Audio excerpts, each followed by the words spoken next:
Bueno, como dijeron, yo soy médica veterinaria, soy magíster en ciencias veterinarias de la Universidad de Chile y ahora también estoy realizando un doctorado en el que estoy investigando aplicaciones de los fitocannabinoides. Trabajo en Fundación Daya desde el 2016 implementando terapias con cannabis en pacientes animales. Y bueno, el día de hoy les vengo a dar una charla sobre las aplicaciones de los fitocannabinoides en la medicina veterinaria. Eh, entonces, partiendo, mencionar que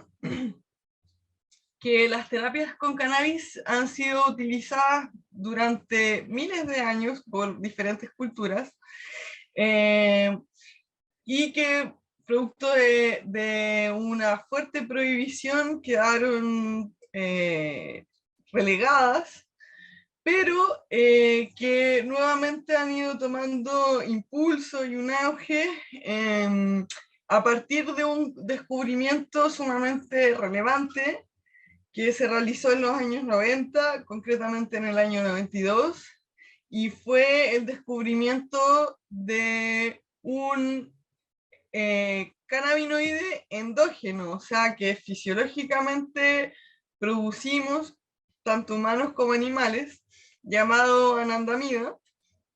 Este descubrimiento fue realizado por un investigador israelí llamado Rafael Mechulam, que además es el descubridor de fitocannabinoides tan importantes como el cannabidiol o CBD y el THC, y que continuando él como pionero en esta investigación logra dar con estos cannabinoides endógenos y posteriormente descubre otras moléculas que lo ayudan a describir un nuevo sistema fisiológico que hasta del cual hasta el momento no éramos conscientes, por así decirlo, y este nuevo sistema se le denominó sistema endocannabinoide y es la base para la cual nosotros hacemos aplicaciones médicas con cannabis. Y es por esto que este doctor, el doctor Rafael Mechulam, es considerado como un padre de la medicina canábica hoy en día. Para entender entonces la utilización de fitocannabinoides en medicina veterinaria, primero hay que entender cuál es el origen, cómo se sirven estos cannabinoides dentro de este sistema tan importante que les menciono, que es el sistema endocannabinoide. Este sistema se ha descubierto que nos acompaña a nosotros como animales desde hace millones de años. Surgió hace aproximadamente 400 millones de años, en el periodo cámbrico, y surgió en animales muy similares a lo que hoy en día son los cnidarios, las hidras, que son la foto que les muestro a la izquierda, que son animales con un sistema nervioso central muy primitivo. Son de los primeros animales que comienzan a generar un sistema nervioso central y una simetría axial. Y este sistema es un sistema básicamente bioquímico que influye en varias funciones vitales, tanto en el sistema endocrino como en el sistema nervioso, como también en el sistema inmunológico. Hasta el momento se ha identificado en la mayoría de los animales, desde mamíferos complejos como nosotros y los primates, hasta animales tan simples como les decía, como los cnidarios. Los únicos animales o filos donde hasta el momento no se ha reconocido sistema endocannabinoide son en los protozoos y en los insectos. Pero en los insectos sí se han descubierto ciertos precursores de endocannabinoides, y en estudios bien antiguos de los años 70 y 80, donde se pudo probar sustancias como el THC en insectos como hormigas, se ha visto igual que genera un cierto cambio de comportamiento, pero no sabemos muy bien cómo está organizado estos endocannabinoides ni cómo funcionan precisamente en, en este filo que son los insectos. Ahora, ¿qué es este sistema de endocannabinoide? ¿De qué está compuesto? Este sistema consta de tres partes principales. La primera Francisca, son disculpa. receptores. ¿Mm? Pregunta a alguien si no se mueve la diapositiva, o si todavía no la cambiaste tú de por sí. No sé en cuál va pegado. Porque está en la primera. Esta es la primera, yo voy como Sí. en la tercera. Ah, está, porque no se está moviendo, solo se ve la No, primera. debe ser un problema de internet, a ver. A ver. Ahora sí aparece la que dice sistema endocannabinoide y el Buda. ¿Sí? Sí. Ah, vuelvo a ver. A lo mejor había quedado pegada. La imagen anterior era esta, donde les estaba explicando lo de los insectos. No sé si se ve, hay unas hormigas con una hojita. Y No. bueno, ¿no? No, la de las Qué hormigas no se raro, está viendo. pasa Capaz grande. que No sé. el internet, pues, ahí se Mm, vio un momentito. se vio y ahora saqué las diapos. Está, se sigue viendo el del Buda. Sí, No está sé el si Buda, todos están viendo como yo. pero no en pantalla, pero no en pantalla Sí, yo también veo completa. el búho. Está. Pero no en pantalla completa, ¿verdad? No, se ven las diapositivas del costado también. Ok, vamos a ver si siguiendo así, por ¿Está? lo menos me toma. ¿Está? Sí, claro. Si no, Sí, sí, sí. si no me avisan de todas Bueno, formas. ¿Ya? Bueno, como no les tenés que estaba poner diciendo, perdón, Francisca, ahí arriba viste que dice presentación con diapositivas. ¿Habías apretado ahí? mm, Viste que ahí arriba en la barra de tareas, verde, en la barra abajo de, donde dice, abajo de la barra roja de arriba del todo, donde dice inicio, insertar, ahí después hay una parte que dice presentación con diapositivas. No sé si mm, estás viendo eso vos. Si no, hacelo así como vos decías. O sea, no no lo hay problema. encuentro, creo. No lo encuentro de momento. Bueno, Pero si cualquier otro problema no encuentras, ta. interrúmpanme nomás, Dale, ¿ya? dale, dale, perdón. Bueno, como les estaba diciendo, son tres principales componentes. Uno de los más importantes son los receptores específicos para moléculas cannabinoides. Los receptores son lugares específicos de la célula y no solamente lugares, sino que estructuras específicas en las células que reciben estas moléculas cannabinoides y que mandan señales al interior de la célula para indicar qué es lo que debe hacer. Por otro lado, están los endocannabinoides, que, como les dije, se comenzaron a describir en el año 92. Y la otra parte importante de este sistema son las enzimas que sintetizan y degradan estos endocannabinoides una vez que ya fueron utilizados. En,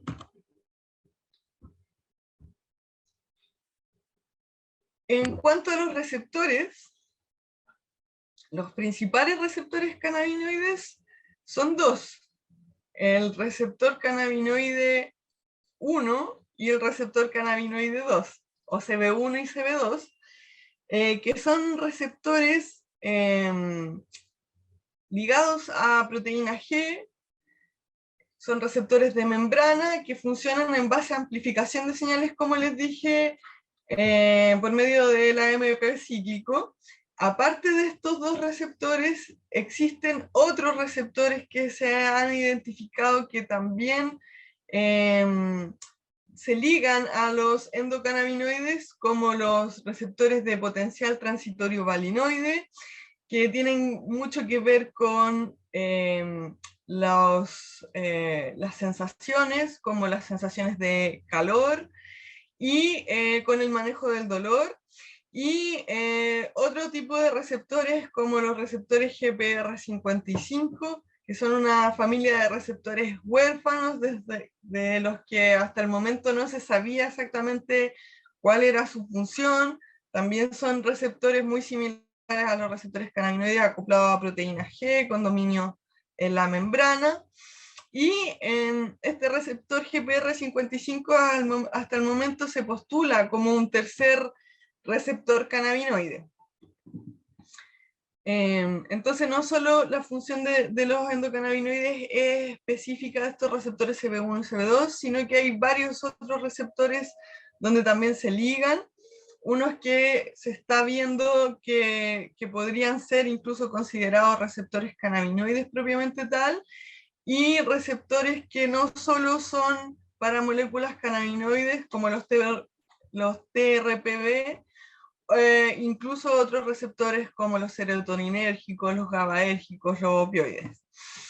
En cuanto a los endocannabinoides, mencionar que hasta el momento también son dos los principales conocidos. Por un lado está la anandamida, que fue el primero que se descubrió en el año 92, y el otro cannabinoide importante es el 2-AG, que fue descubierto en los años 95, y que es el cannabinoide que se encuentra en mayor proporción en el sistema nervioso central. Estos cannabinoides derivan de ácidos grasos que se encuentran en la membrana de las células y se sintetizan a demanda, o sea, cada vez que son utilizados, son sintetizados, no se guardan dentro de la célula esperando alguna otra función. En cuanto a la distribución de este sistema endocannabinoide en animales, mencionar que hasta el momento se ha visto que la distribución en todos los animales es muy similar. Hasta el momento no se ha descrito exactamente la distribución del sistema endocannabinoide de todos los animales, y en ese sentido mencionar que en medicina veterinaria estamos más retrasados en cuanto a conocimiento que en medicina humana, puesto que la investigación en medicina veterinaria ha empezado un poco más tarde, pero hasta el momento existe una buena descripción del sistema endocannabinoide y su distribución en perros y en gatos.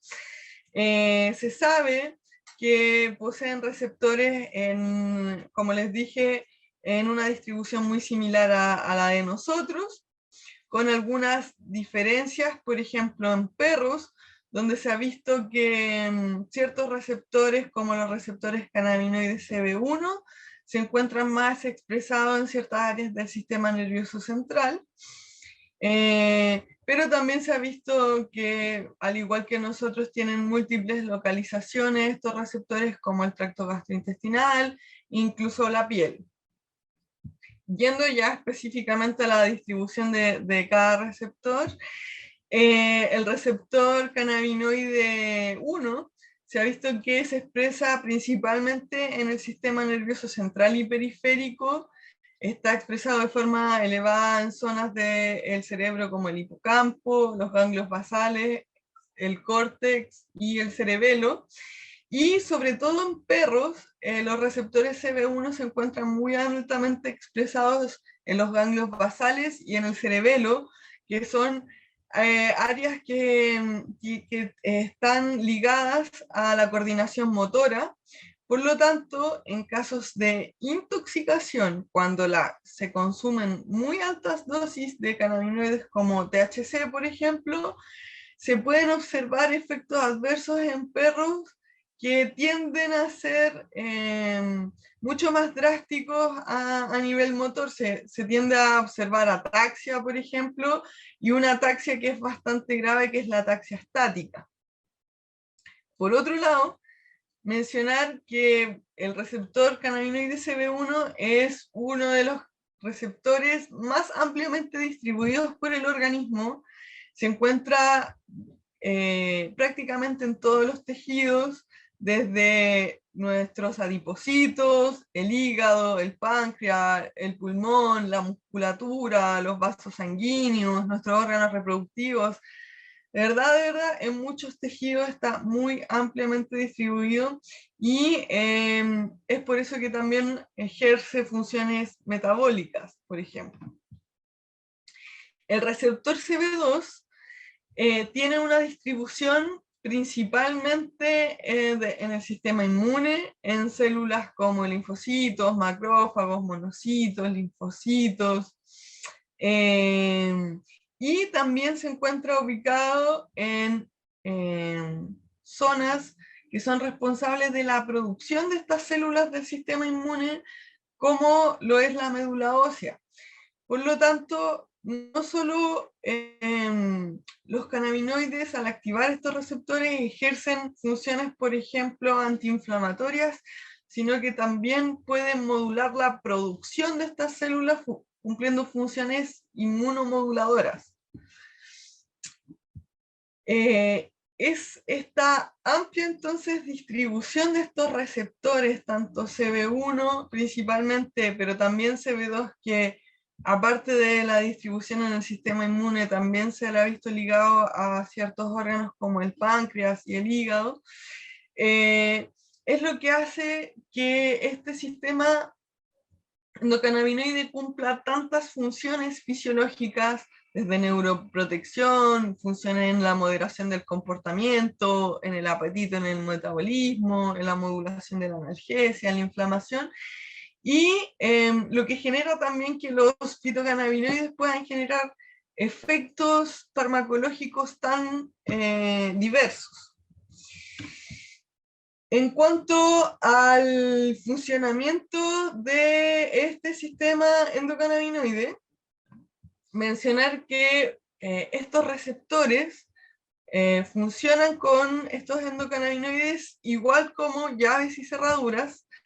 Los endocannabinoides entran en estos receptores asimilando una llave que abre estos receptores y genera respuestas al interior de la célula, jugando roles importantes, como les decía, en varios procesos fisiológicos.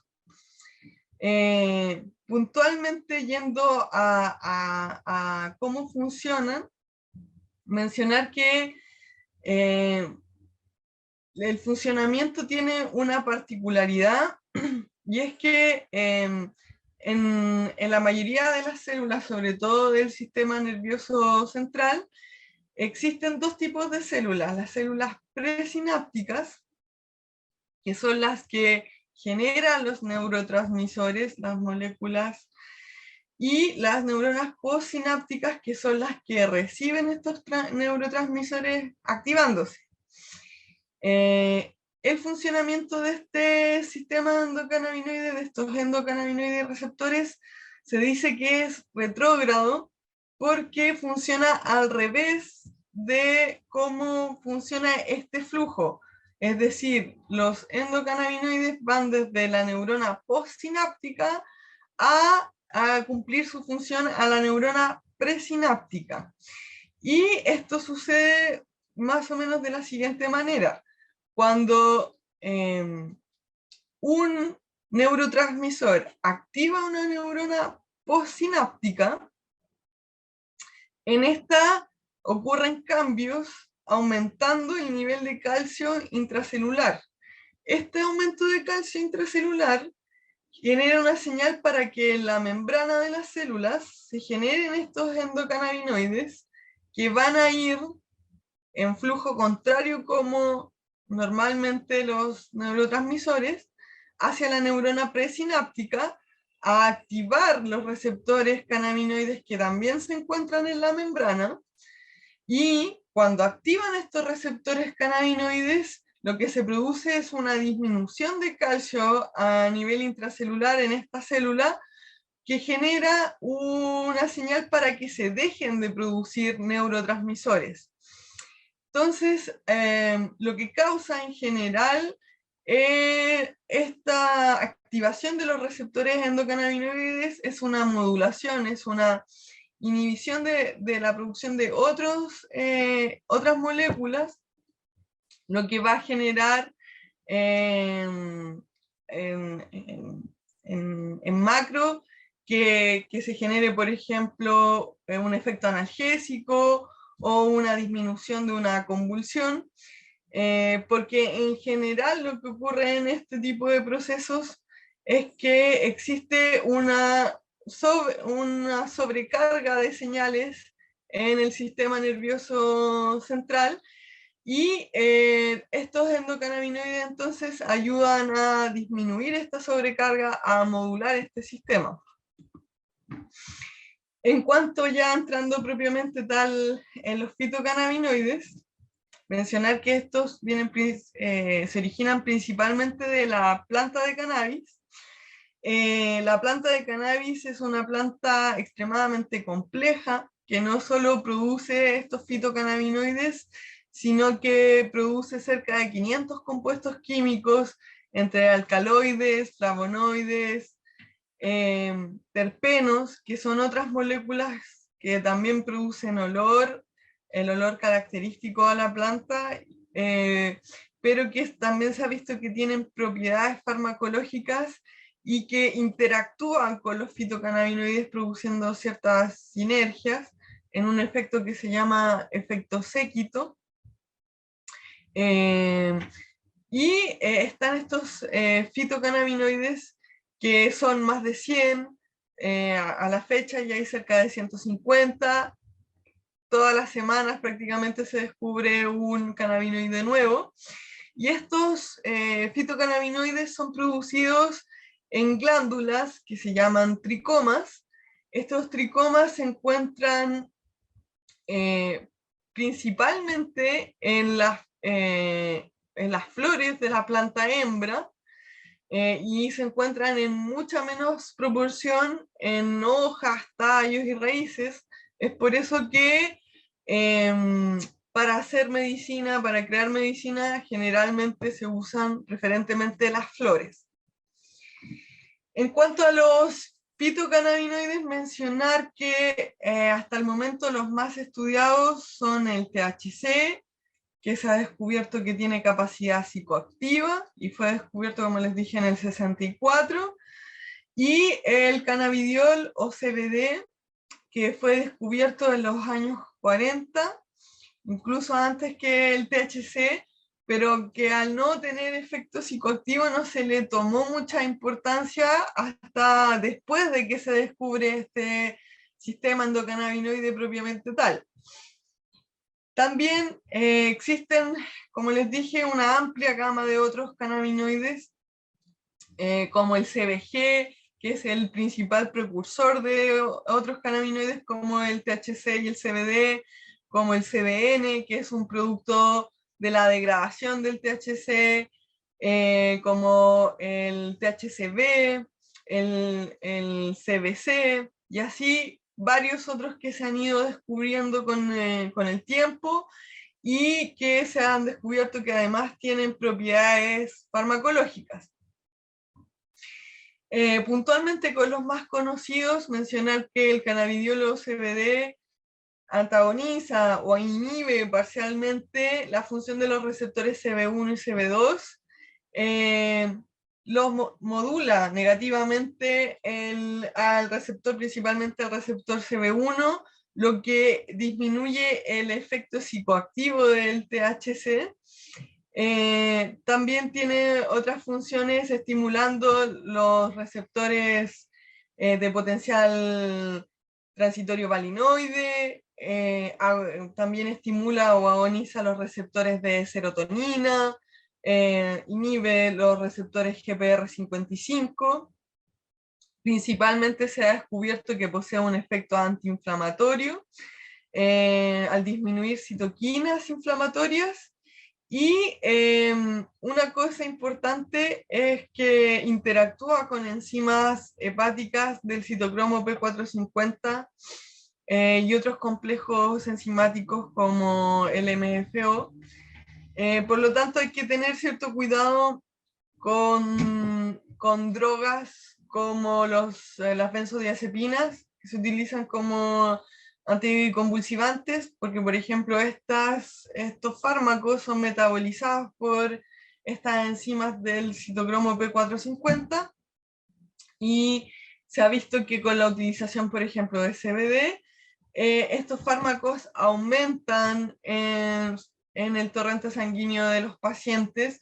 Eso puede generar beneficios, pero también puede aumentar los efectos adversos de los medicamentos. En cuanto al tetrahidrocannabinol, o THC, este es un agonista, un activador de los receptores CB1 y CB2. La activación del receptor CB1 es la que provoca psicoactividad y los efectos cognitivos comportamentales que sabemos que produce. También se ha demostrado que posee efecto antiinflamatorio, efecto anticonvulsivante, y que puede disminuir el dolor neuropático, principalmente. Y una cosa bien importante de mencionar en los cannabinoides en general es que, bueno, como les dije, cumplen varias funciones farmacológicas, no solo el THC y el CBD, sino que otros cannabinoides como el CBC, el CBN, y mencionar que los cannabinoides en la planta en vivo, en verde, en general están en un estado ácido o carboxilado, que también genera otros efectos farmacológicos. A esos cannabinoides ácidos se les suele abreviar como, por ejemplo, THCA, CBDA, y estos cannabinoides, al ser sometidos a procesos de calor, se decarboxilan y pasan a un estado más neutro, que es el estado en el que en general los conocemos como THC, CBD y otros. Por supuesto, tienen otros efectos farmacológicos, y estos cannabinoides, al ser decarboxilados, sí pueden generar efectos psicoactivos, los que los poseen, como el THC, CBD no, por ejemplo, pero los cannabinoides en verde, en estado ácido, no ninguno es psicoactivo, pero sí también poseen propiedades medicinales que recién se están comenzando a investigar. En cuanto a lo que se sabe de los principales cannabinoides ácidos, con relación al CBDA, se sabe que puede inhibir enzimas proinflamatorias como las enzimas COX, también que ejerce efectos anticonvulsivantes mediante la activación del receptor de serotonina, y esta activación incluso puede ser más grande que la que ejerce el CBD por sí solo, y también que posee efecto antiemético o inhibidor del vómito, también por la activación de este receptor de serotonina. La imagen que se muestra arriba a la derecha les muestra un estudio realizado por Rocky Parker, en el que en este gráfico se muestra la frecuencia de episodios eméticos, o sea, cuántas veces vomitó cada ratita, comenzando de menos a más, y en este eje, en el eje horizontal, se muestran las distintas dosificaciones que se usaron de CBD ácido, comparado con un vehículo, por así decirlo, agua, donde se ve que dosis pequeñas de hasta 0,5 microgramos por kilogramo de peso produjeron efectos significativos en comparación con administrar solo el vehículo o solamente agua. Mencionar que el cannabinoides ácidos como el THCA también se ha visto que producen estos efectos en estudios también realizados por los mismos autores. Compararon también un vehículo o agua con distintas dosis de THC ácido del THC ácido, y en comparación también con el THC neutro normal, donde pudieron observar que pequeñas cantidades, incluso más bajas que con el CBD, de 0,05 miligramos por kilogramo de peso, se generaron efectos significativos en comparación con el vehículo, e incluso estos efectos se mostraron incluso cuando con THC por sí solo no se vieron. O sea, los cannabinoides ácidos mostraron efectos a dosis más bajas que en los cannabinoides en estado neutro, por lo menos para el efecto antiemético.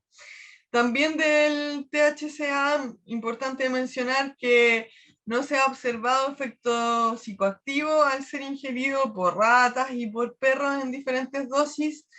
También se ha visto que posee un efecto antiinflamatorio al suprimir, por ejemplo, el factor de necrosis tumoral alfa, y también se ha visto cierto efecto anticonvulsivante.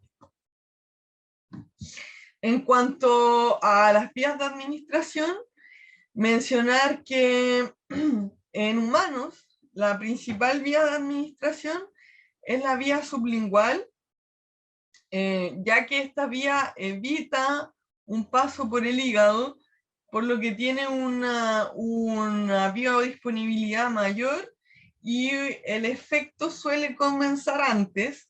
Sin embargo, en animales, en pacientes animales, en general es poco usada porque es de difícil administración. La vía más comúnmente usada es la vía oral, por ser más fácil, tiene en general una menor biodisponibilidad, pero igual es bastante aceptable, y los efectos suelen empezar de 30 minutos a 2 horas después de la ingestión y duran aproximadamente de 8 a 12 horas. Otras vías también que han sido utilizadas es la vía transdérmica por medio de ungüentos y cremas. Ya existen estudios incluso evaluando la biodisponibilidad de este tipo de formatos en perros. Y otra vía que también ha sido utilizada de forma más clínica, aunque todavía no hay estudios propiamente tales, la vía inhalatoria, pero ojo aquí que por lo menos en humanos no se aconseja jamás el uso pirolítico, o sea, en forma de cigarros. Cuando se aconseja un uso inhalado es por medio de vaporizaciones. En humanos suele utilizarse, por ejemplo, en dolores agudos, en crisis de dolor para disminuir el dolor de forma rápida. Y en pacientes veterinarios, bajo ningún concepto ni se aconseja tampoco administrarlo de forma pirolítica. En los casos en los que por lo menos yo he observado la forma inhalada, ha sido mediante nebulizaciones controladas, con extractos controlados, en determinados pacientes, como por ejemplo pacientes asmáticos, pacientes felinos, por ejemplo, con asma. Pero vuelvo a insistir, este tipo de vías no es en ningún caso hacer un cigarro y entregárselo a un perro o a un gato. Son formas de administración también controladas dentro de una clínica, administradas por un profesional. En cuanto a la dosificación, mencionar que desde hace muchos años, desde los años 70, ya existen estudios toxicológicos evaluando dosis mortales de cannabinoides en animales como perros, gatos, monos, y hasta el momento no se ha observado una dosis letal 50 de los cannabinoides en ningún animal. Se han estudiado dosis grandes desde 3 a 9 gramos por kilogramo de peso de cannabis, sin originar la muerte de estos animales. Lógicamente, esas dosis tan altas sí generan efectos adversos y psicoactividad, efectos como vómitos, ataxia, diarreas, excesiva somnolencia, ese tipo de cosas. Pero otra cosa importante es que se ha observado en general que las dosis que ejercen efectos terapéuticos clínicos son mucho más bajas en general a las que pueden generar efectos psicoactivos. Por ejemplo, las dosis efectivas de THC parten de dosis tan bajas como 0,5 miligramos, 0,1 miligramo por kilogramo de peso, y pueden llegar hasta 20 miligramos por kilogramo de peso. Lo mismo el CBD en general parte de un rango un poquito más alto de 0,5, 1 a 2 miligramos por kilogramo de peso hasta 20 miligramos por kilogramo de peso al día. Y debido precisamente a este amplio rango margen de dosis y también a que se ha descubierto que hay una gran variación en el sistema endocannabinoide de cada paciente, tanto animal como humano, es que se recomienda siempre titular dosis, ir comenzando desde dosis muy pequeñas y ir subiendo de a poco, para poder ver cuál es la dosis que particularmente a ese paciente le es más efectiva y evitar siempre lo más posible los efectos secundarios molestos. Sobre todo yo diría que con el uso de THC es vital ir de a poco generando una cierta tolerancia a la sustancia para que no se generen estos efectos psicoactivos. En cuanto a la seguridad, mencionar que ya existen varios estudios de farmacocinética y seguridad probando tanto CBD como THC. El estudio que les muestro a la izquierda es un reporte de efectos adversos asociado a la administración de CBD en perros sanos.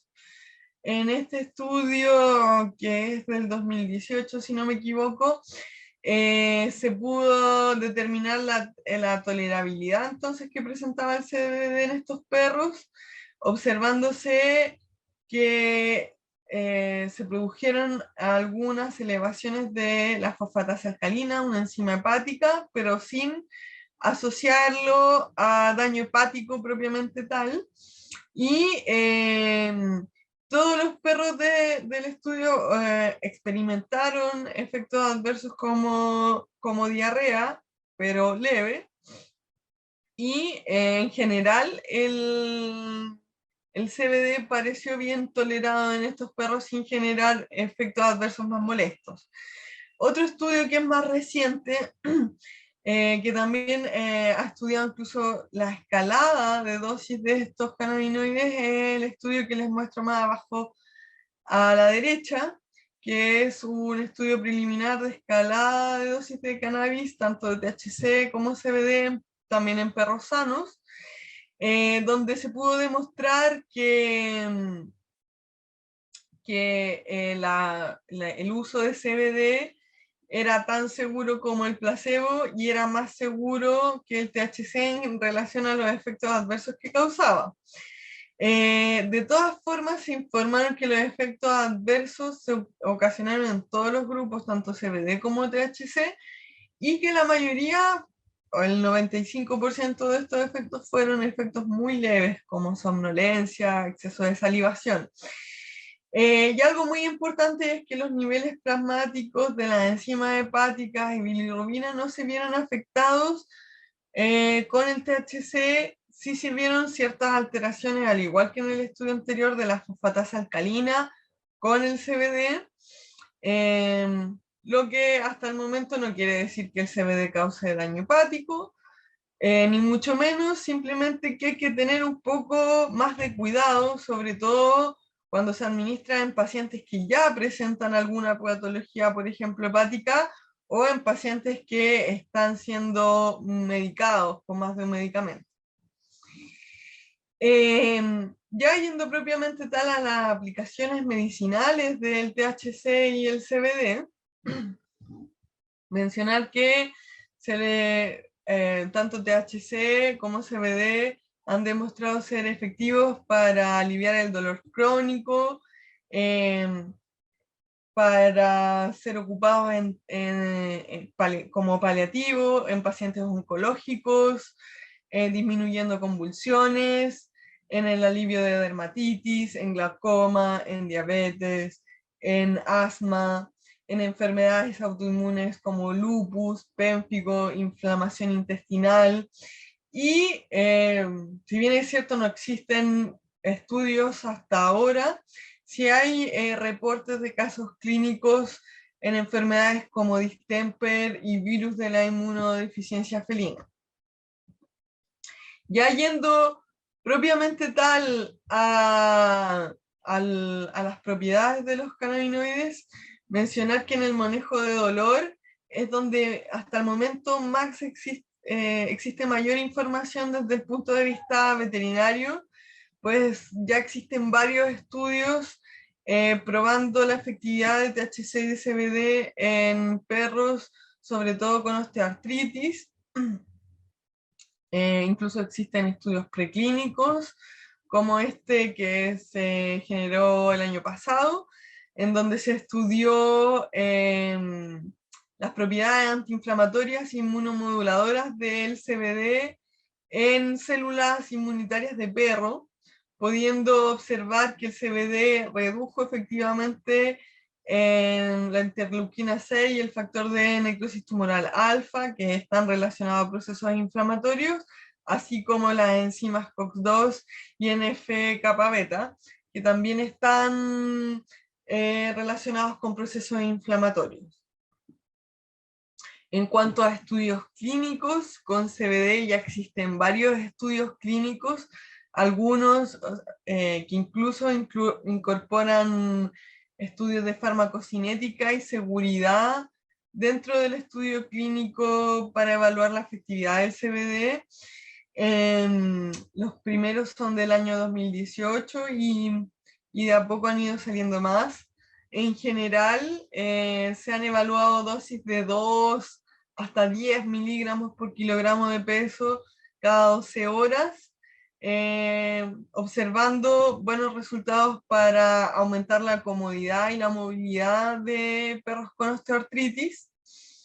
Y bueno, en cuanto a THC, mencionar que hasta el momento existen pocos estudios disponibles, principalmente antiguos, como este del año 81, que les muestro a la derecha, que realiza una comparación entre THC, nantradol, nabilona, que son cannabinoides sintéticos similares a THC, y lo comparan con morfina en perros espinales crónicos.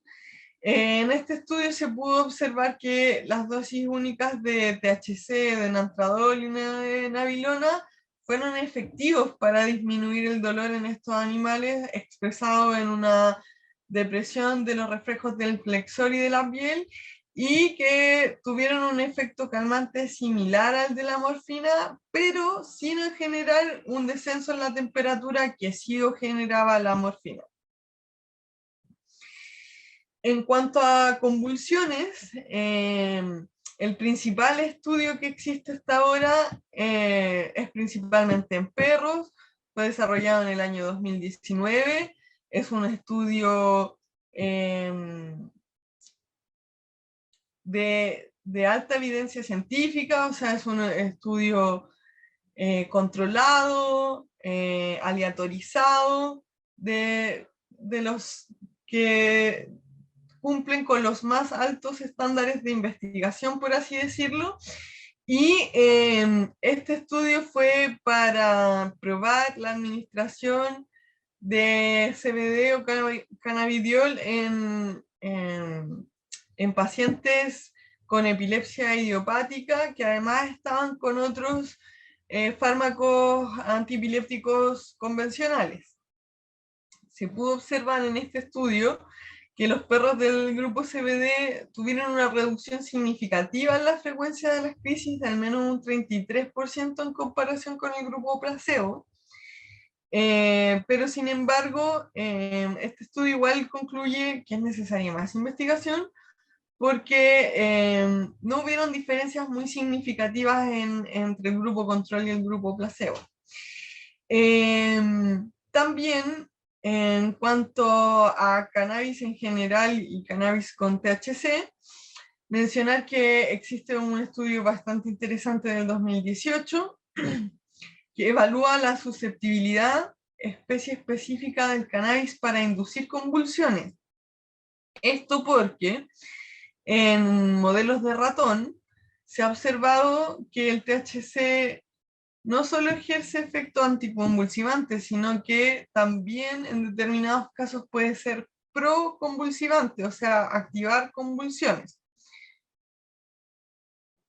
Entonces, los investigadores de este estudio lo que se propusieron a investigar es si existía una susceptibilidad específica de las ratas que induciera estas convulsiones comparándola con perros.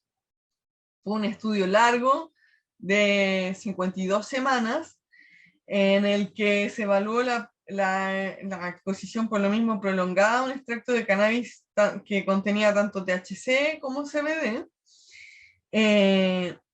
Y lo que se pudo observar es que en la exposición prolongada al extracto sí causó convulsiones generalizadas en ratas, pero no se observó este efecto en perros. Y en las ratas también se observó que existía que se veía afectada la señalización del receptor cannabinoide CB1, lo que podría explicar estas convulsiones espontáneas, y este efecto no se observó en perros. Por lo tanto, este estudio concluye que la administración de cannabis con THC y CBD no sería proconvulsivante en perros y que es necesario realizar estudios en otras especies en comparación con ratones para ver si existe una susceptibilidad específica de las ratas a convulsionar con THC.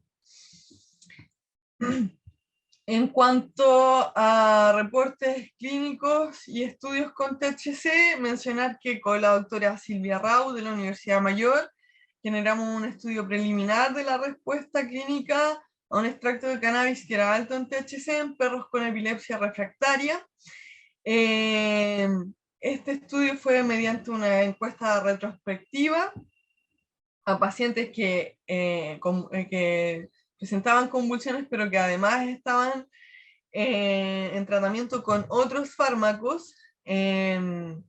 Y bueno, en este estudio preliminar pudimos registrar una disminución de la frecuencia de las convulsiones en promedio de un 50%, y los efectos adversos en general que se reportaron fueron aumento del apetito y letargia, y estos efectos adversos fueron disminuyendo en el tiempo a medida que avanzábamos con la terapia hasta desaparecer. En cuanto a dermatología, señalar que hasta el momento se sabe que perros y gatos poseen receptores cannabinoides, tanto CB1 como CB2, en la piel, pero que además se ha identificado que en ciertas patologías como dermatitis atópica en perros, estos receptores están aún más expresados. También se han probado ciertas formulaciones como cremas, evaluando su farmacocinética, como en el estudio que les muestro a la derecha abajo, en el que se probaron varias formulaciones con THC, con CBD y con THCA y CBDA, mostrando que tanto THC como CBD tienen una buena penetración y biodisponibilidad en este tipo de formatos, pero que incluso los cannabinoides ácidos como el THCA y el CBDA tienen una mayor biodisponibilidad incluso que los cannabinoides tradicionales. En cuanto a cáncer, mencionar que hay dos líneas de trabajo principales con este grupo de patologías. El primero es como terapia paliativa, donde se ha demostrado que los cannabinoides como el THC y el CBD son efectivos para disminuir el dolor, los vómitos producidos por quimioterapia, disminuir la ansiedad, aumentar el apetito y mejorar el sueño en estos pacientes, mejorando la calidad de vida en los últimos días de este tipo de pacientes. Otra línea de trabajo que también se ha llevado a cabo es la investigación de los cannabinoides como antitumorales, donde se ha podido observar que los cannabinoides como el THC y el CBD poseen efectos disminuyendo la proliferación de células cancerígenas, disminuyendo la producción de nuevos vasos sanguíneos en estos tumores, que son los que finalmente estos nuevos vasos sanguíneos son los que los llevan a crecer mucho más, y también disminuyendo la metástasis o el esparcimiento de estas células tumorales hacia otras zonas del organismo. En ese sentido, hasta el momento en animales existen estudios principalmente preclínicos con células, donde se ha evaluado el efecto del CBD, tanto en carcinomas uroteliares como osteosarcomas y cánceres mamarios, observando que el CBD es efectivo para disminuir la proliferación de estas células y que también puede tener efecto ayudante a otras quimioterapias como el cisplatino. En cuanto a efectos en el comportamiento, también hasta el momento existen algunos estudios, como este que fue realizado el año pasado, en el que se observó que los perros tratados mostraron un comportamiento reducido en la agresión a los humanos luego del tratamiento, pero también concluyen que este estudio necesita ser complementado con más estudios, puesto que el efecto que se produjo no fue tan diferente a los grupos control.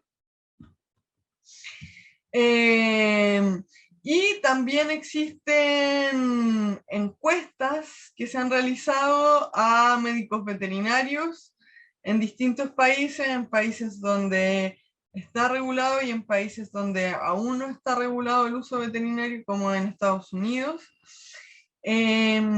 donde se menciona que el CBD, por ejemplo, es uno de los compuestos que más se utiliza, principalmente en aceites, extractos y comestibles, y la mayoría de los médicos veterinarios señala que fue efectivo para proporcionar analgesia en dolor crónico y agudo, para aliviar ansiedad y disminuir la frecuencia y gravedad de convulsiones. Esos son en general los tres mayores temas para los que los veterinarios de esta encuesta señalan que han utilizado cannabis.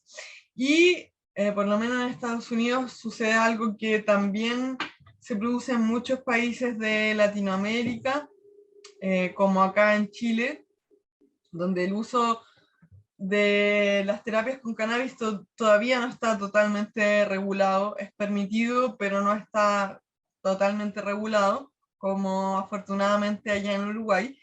Y es que los médicos veterinarios de las asociaciones sintieron que no se les proporcionaba la orientación suficiente para que pudieran practicar de forma adecuada este tipo de terapias.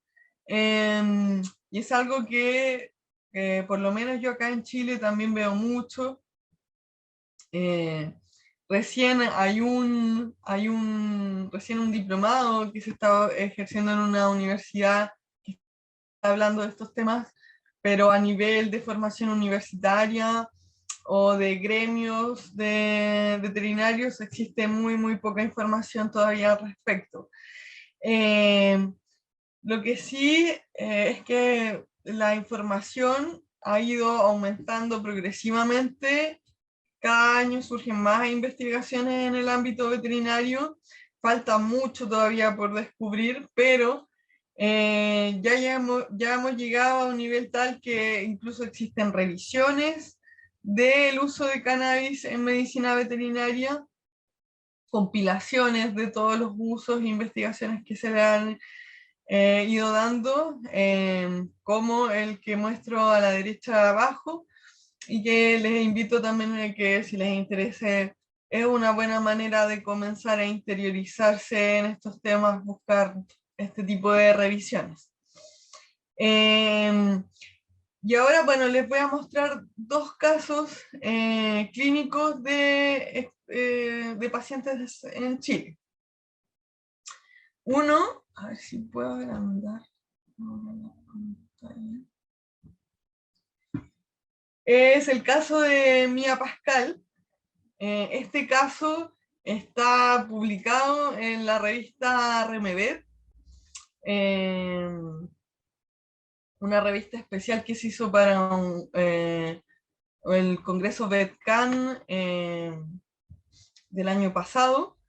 Y para si es que quieren profundizar o quieren verlo más adelante, lo pueden buscar en esta revista. Mía Pascal es una maltés de 3,5 años y 2 kilogramos de peso. Ella consulta a un neurólogo general porque presentaba episodios convulsivos desde mayo del 2019, presentando hasta 9 episodios por día, todos los días de tipo tónico.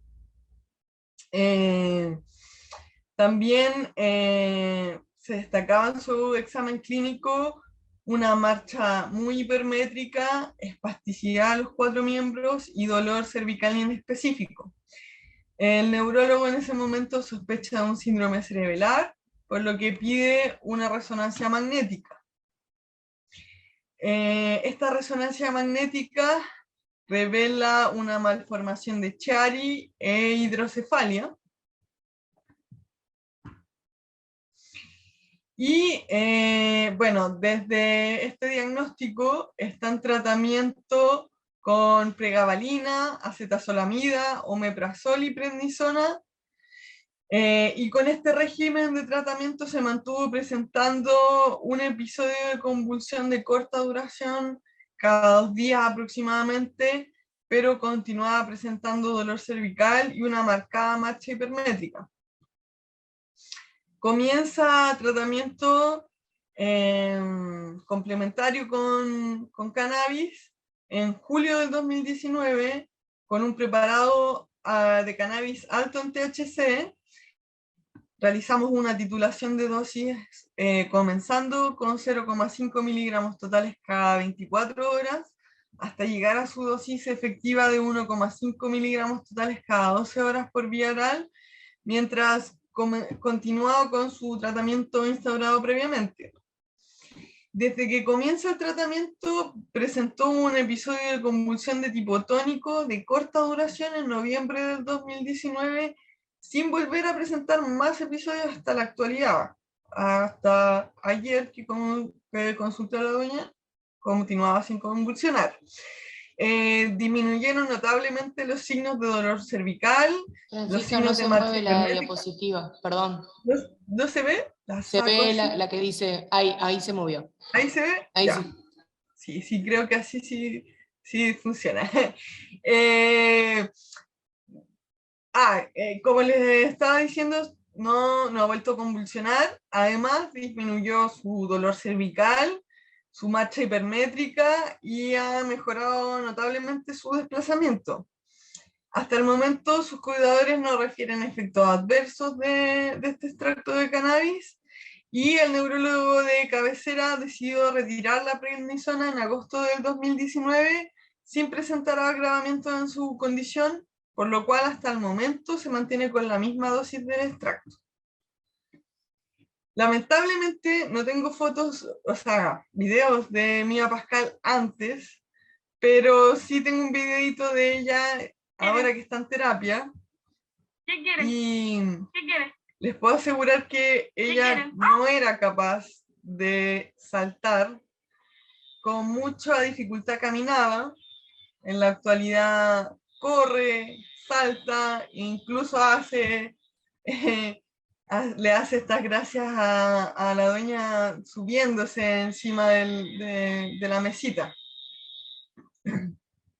cosa que antes era muy difícil. Otro caso es el de Brisa. Perdón. Brisa también es una maltés de 5,25 kilos, 9 años. Y bueno, ella desde hace años que presenta diarrea, que ha sido tratada con diferentes tratamientos y dietas. En el 2019 se le descubrió una colitis linfoplasmocítica, perdón, por medio de biopsia, y quedó con dieta a base de carne de quino, pero continuó presentando heces blandas. Ella fue atropellada el 7 de octubre de este año, no, perdón, del 2020, y se sometió a una radiografía que mostraba fractura de la rama acetabular izquierda, fractura en el isquion, displasia de cadera, con signos discretos de enfermedad degenerativa articular, y además también una fractura en la rama acetabular derecha del pubis. Se hospitaliza por esta fractura, y al ser dada de alta queda en tratamiento con pregabalina, con tramadol y famotidina. Pero comenzó a presentar diarreas muy profusas y vómitos, por lo tanto se suspende el tratamiento, lo que genera que comienza a presentar una cojera muy marcada, sobre todo del miembro posterior derecho. En octubre del 2020 se descubre además una enfermedad degenerativa mitral con prolapso sistólico e insuficiencia leve. El cardiólogo de cabecera la declara estable y queda sin medicación. Estos son todos los exámenes entonces de Brisa, sus radiografías y sus informes ecocardiográficos. Y bueno, estas eran las heces de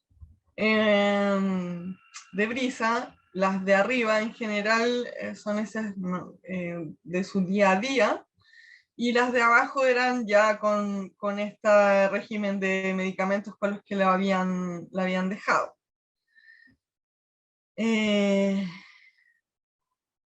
Esta es Brisa, cómo se desplazaba, en general bastante inestabilidad.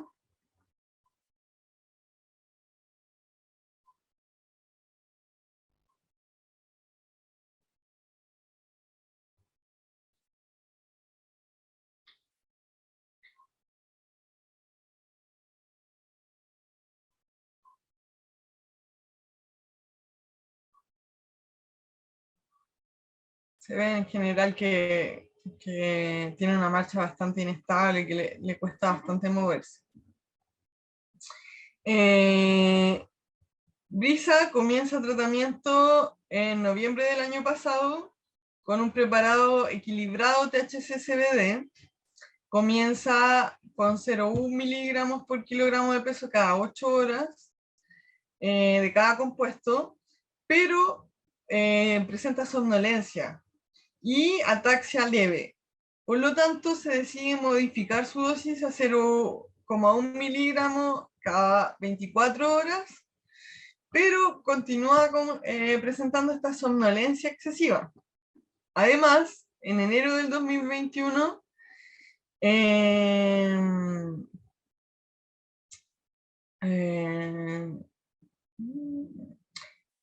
por lo tanto, en enero del 2021 se hace un cambio de preparación a un preparado más alto en CBD, 20:1 CBD-THC, o sea, 20 veces la proporción de CBD que de THC, y comenzó un tratamiento con 0,3 miligramos de CBD cada 12 horas hasta llegar a una dosis efectiva de 1 miligramo por kilogramo de peso cada 12 horas. Con esta dosis se mantiene sin diarreas, con buen ánimo, buen apetito, disminuye sus cojeras, principalmente del miembro posterior derecho, y debido a la intolerancia a los otros tratamientos queda con CBD, pero se recomienda complementar con otro tipo de terapias.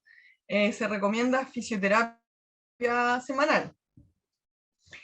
Bueno, y aquí está Brisa comenzando sus sesiones de fisioterapia con electroestimulación y calor. Ella en febrero presenta un episodio de fiebre y diarrea, por lo que se hospitaliza, se realiza exámenes de sangre que encuentran alteraciones hepáticas, además se realiza una ecografía que encuentra una cistitis leve, con microlitiasis renal izquierda, una hepatopatía leve o moderada de aspecto inflamatorio y gastroenterocolitis. Se realizan mediciones de hormonas tiroideas y se encuentran fuera de rango, por lo que comienza un tratamiento con Eutirox cada 12 horas. A inicios de marzo, por todo esto, se decide bajar la dosis de CBD a 0,6 miligramos cada 12 horas. Y además por alteraciones en los niveles de colesterol, comienza un tratamiento con rosuvastatina cada 24 horas. Estos son los exámenes de febrero entonces de Brisa. Y bueno, ella en junio desde junio del 2021 que la cuidadora señala que ha podido comenzar a incorporar nuevos alimentos en la dieta, pues ya no ha presentado más diarreas desde que está con el tratamiento propiamente tal. Y bueno, las últimas mediciones de colesterol mostraron una baja en sus niveles, por lo que su médico de cabecera decide retirar la rosuvastatina y aumentar el Eutirox.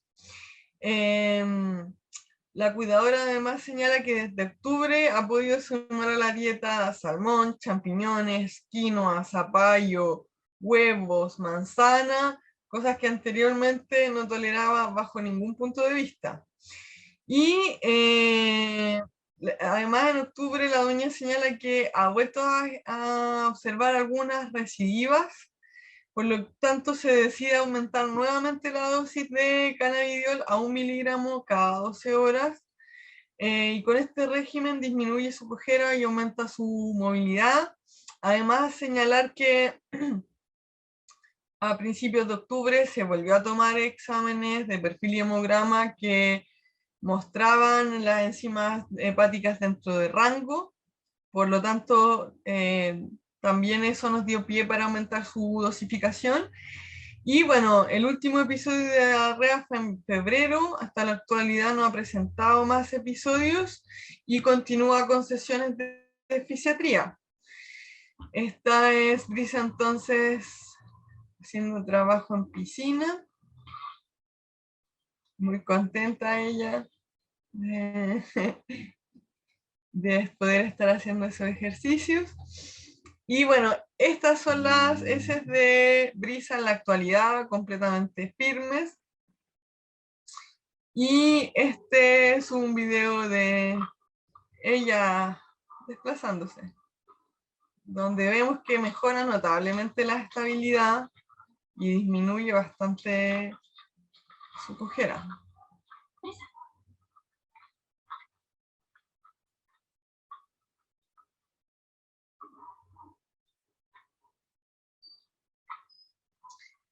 Y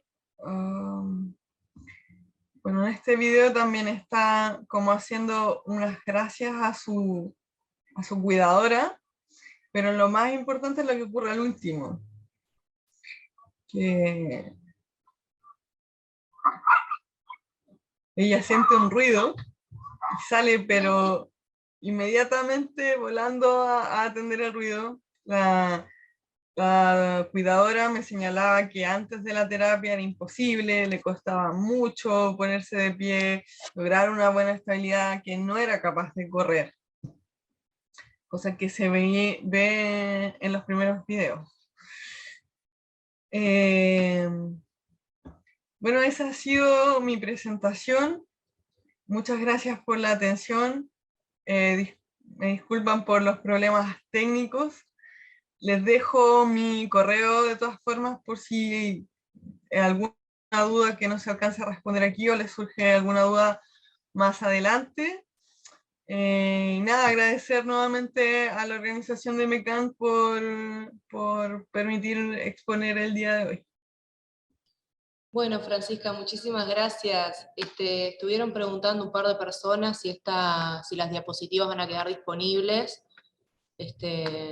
No sé qué te parece, si querés facilitárnosla y que la enviemos a quienes la pida. Sí, yo se Estuvo los muy puedo enviar interesante. en PDF, no hay ningún problema. Está perfecto. Bueno, si alguno tiene alguna duda, consulta, alguna, pueden preguntarle a la doctora. Está también Miguel acá en la reunión, se sumó, bueno, hace ya un buen rato, el presidente de acá de MECAN, Miguel Estefan. No sé si querés decir algo, Miguel. Que no está en este momento. Bueno, ¿alguien quiere acotar algo? Muchísimas gracias, Francisca, la verdad que estuvo muy bueno. Muchísimas gracias por exponer hoy. Mañana vamos a tener también la última charla. Bueno, ahí ponen en el chat, están comentando que estuvo muy buena la charla. Mañana va a estar exponiendo, bueno, la doctora Andrea Di Matteo, que está acá también, está en la sala, es oncóloga, va a ser la tercera charla del ciclo de charlas, así que bueno, los esperamos también mañana. Y bueno, muchísimas gracias, Francisca. Ahí apareció Miguel. Y perdón, Mariana, perdón que no encontraba, no sé qué toqué mal y bueno, llegué de afuera de una ardua tarea hace un momentito, ahora 10, 15 minutos y no me perdí la conversación, o sea, me perdí todas las explicaciones, pero bueno, sé que siempre están dando lo mejor para nuestros hermanos pequeños, nuestros amigos inseparables, y bueno, y eso, ¿no? El otro día estuve viendo una charla, o sea, hubo un seminario internacional en Colombia, en la cual, bueno, hubieron participantes de varios lugares, y en una preguntaron por los efectos, cuáles eran los efectos adversos del cannabis para los animales. Y lo que me llamó la atención fue la respuesta, porque dice, los efectos adversos más graves son el no utilizarlo, ¿no? Bueno, por toda la tranquilidad que da y las garantías que da, bueno, y los resultados que se ven a cada momento que son realmente gratamente sorprendido uno, ¿no? Porque cuando no se encuentra respuesta con ningún otro medicamento o las respuestas, o sea, o los químicos tienen efectos adversos bastante marcados en los animales, bueno, el cannabis realmente soluciona cosas que de otra manera es difícil de encontrar esas mejorías. Así que bueno, agradecerles, lamento el no haber podido estar presente, pero bueno, son días muy ajetreados, con mucha actividad que estoy y no he podido. Gracias, Mariana, gracias, Francesca, gracias a todo el equipo, gracias al resto de la comunidad veterinaria de aquí que siempre está presente y que, bueno, también recibimos apoyo de todos y esperamos nosotros poder, bueno, retribuir ese apoyo cada vez mejorando más para este año que comienza. Vamos a tener nuevas formulaciones, el químico está trabajando mucho en eso bueno, va a ser un año de mucho avance, ya que se están conociendo, como escuché que decía la doctora hace un momento, bueno, hay mucho por aprender, pero el conocimiento que ya está instalado, ya se ven los resultados, los buenos resultados, bueno, agradecerles a todos la participación y gracias, es lo que me resta por decir. Gracias a todos. Gracias, Miguel. Francisca, acá en el chat hacen una pregunta. Hugo Viera consulta, primero dice, muy buena charla, si la dosis siempre son en base a CBD. No, depende de lo que se esté ocupando. Si se está ocupando, como mencioné, se puede usar tanto THC como CBD. Hay más información en estos momentos con el uso de CBD, pero también se sabe que el THC posee propiedades y que es seguro. Por lo tanto, en general existen tres tipos de formulaciones distintas: las altas en THC, las altas en CBD y las que son equilibradas THC-CBD. Y las dosis se regulan en cuanto a qué cannabinoide principal quieras usar. Por ejemplo, en el caso de mi Pascal que mostré, que usamos un extracto alto en THC, la dosis se reguló en cuanto a ese fitocannabinoide principal. Y después con Brisa, que se utilizó primero uno equilibrado, se reguló en base a los dos, y luego pasamos a uno alto en CBD, donde la dosis principal era de ese cannabinoide, del CBD. Denme un segundo.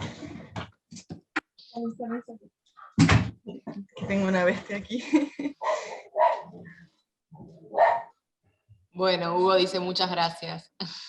De Bueno, nada. Francisca, ¿alguien más tiene alguna consulta? ¿Pueden escribir? ¿Pueden hablar? Mariana, yo quería hacer, quizás ya lo comentaron, pero lo que, con respecto a las dosificaciones, ¿verdad? Y que como sabemos siempre con el cannabis, menos es más.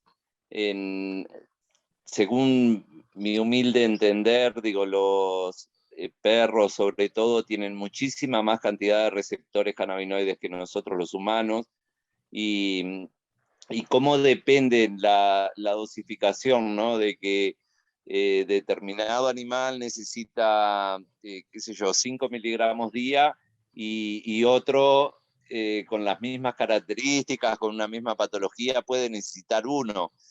O sea, cómo es variable eso, ¿no? Cómo es que hay que estudiar, empezar siempre con dosis menores para evitar temas de tolerancia también, y eso, ese tema supongo yo que quizás ya lo charlaron, pero qué bueno, me parece que es comenzar siempre con dosis mínimas, ¿no? Y ir después actualizando, ir siguiendo, o sea, siguiendo la trayectoria de la patología que tenga y cómo se van ajustando las dosificaciones, ¿verdad? Sí, estoy completamente de acuerdo con usted, doctor Miguel.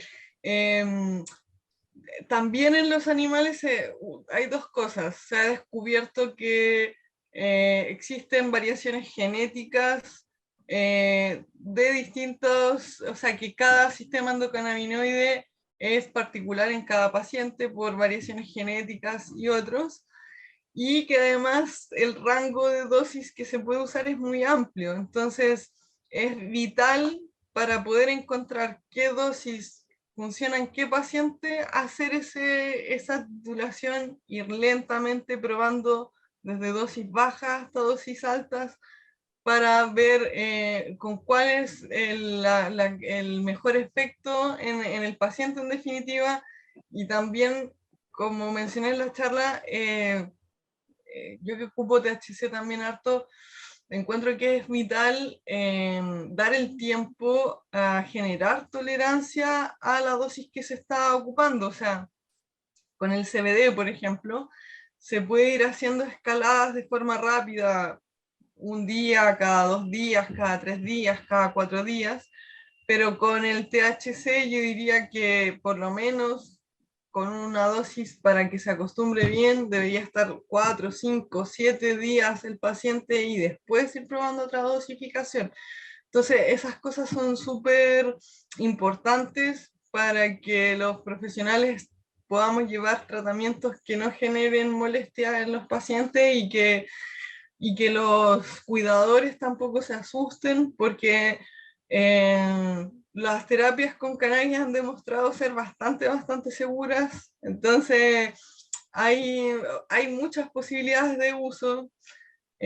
Cuando no se ocupan de forma correcta o no se ocupa un extracto correcto, sí pueden haber complicaciones, pero mientras se haga asesorado de forma lenta, con un seguimiento, debería ir todo bien. Francisca, te quería hacer una pequeña consulta. Hay varios colegas tuyos, yo no soy médico, yo soy un usuario, un paciente más, bueno, como paciente he llegado a esta instancia. Y me preguntaban o sea, conversábamos el tema de la eutanasia, ¿no? Que cómo cuando no queda alternativa y deben de sacrificar para evitar todo ese proceso de esas inyecciones letales y de esas formas que hay de interrumpir el ciclo de vida del animal, cómo el THC puede ayudar en ese estado de somnolencia que quedan justamente, y no es necesario llegar a la eutanasia. Y en muchos casos me mencionaban que habían habido mejorías significativas de animales que incluso que pensaban que iban a sacrificar y que aún están vivitos, o sea, y con buena calidad de vida.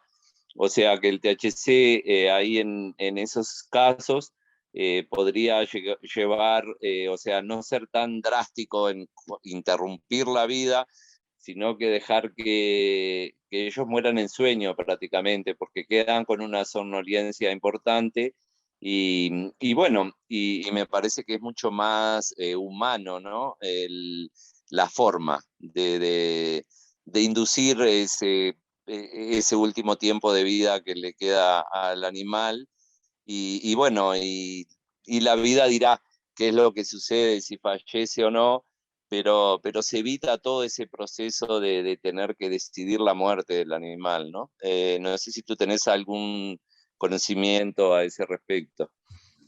Sí, o sea, hay varios casos que conozco que antes de llegar a la consulta propiamente tal, incluso se había ya planteado desde antes la eutanasia.